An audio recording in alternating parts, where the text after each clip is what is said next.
ঢাকার ধামরায়ে পরকীয়া প্রেমিকের সাথে বেড়াতে এসে লক্ষ্মী রানী নামের এক নারীর রহস্যজনক মৃত্যু হয়েছে।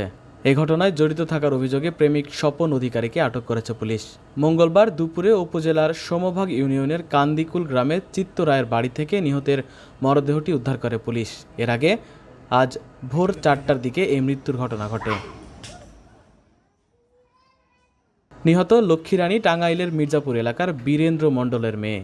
অন্যদিকে আটক প্রেমিক স্বপন অধিকারী একই জেলার সখীপুর গ্রামের রবীন্দ্র অধিকারীর ছেলে। পুলিশ ও স্থানীয় সূত্রে জানা গেছে, গতকাল রাতে প্রেমের টানে প্রেমিক স্বপনের হাত ধরে ধামরাইয়ে আসেন লক্ষ্মী রানী। রাতে কান্দিকুল গ্রামে চিত্তরায়ের বাড়িতে অবস্থানকালে উভয়ের মধ্যে চরম মনোমালিন্য হয়।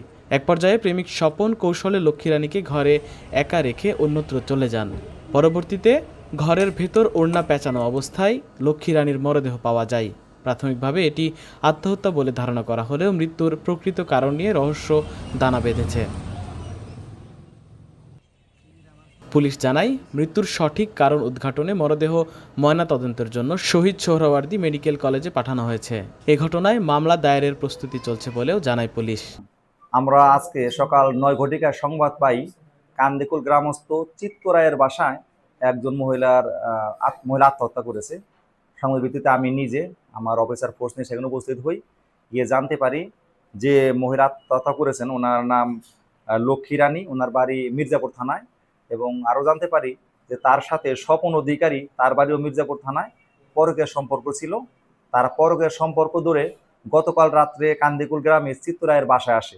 সেখানে আসার পর মহিলাটাকে রেখে ছেলেটা ভেগে যায়। মহিলাটা একটা পাশের রুমে ঘুমিয়েছিল। সকালে বাড়ির মালিক দেখে তা ঘরের দরজা খোলা যাচ্ছে, মানে বন্ধ।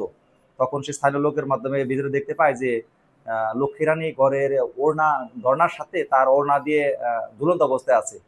পরে আমরা সেখানে যাওয়ার পরে আমরা স্বপন অধিকারীকে হেফাজতে নেই এবং মৃতদেহ সেখান থেকে নামিয়ে লাশের যাবতীয় কাজকর্ম করি। এখন ডেড বডি আমাদের থানায় আছে, আমরা আইনগত ব্যবস্থা প্রক্রিয়া দিন। আমরা লাশটা পোস্টমর্টম করাবো এবং মৃত লক্ষ্মী রানীর পরিবারকে সংবাদ দেওয়া হয়েছে। তাদের পরিবার সদস্য আসার পরে তাদের অভিযোগ বা সংবাদের ভিত্তিতে আমরা পরবর্তী আইনগত ব্যবস্থা নেব।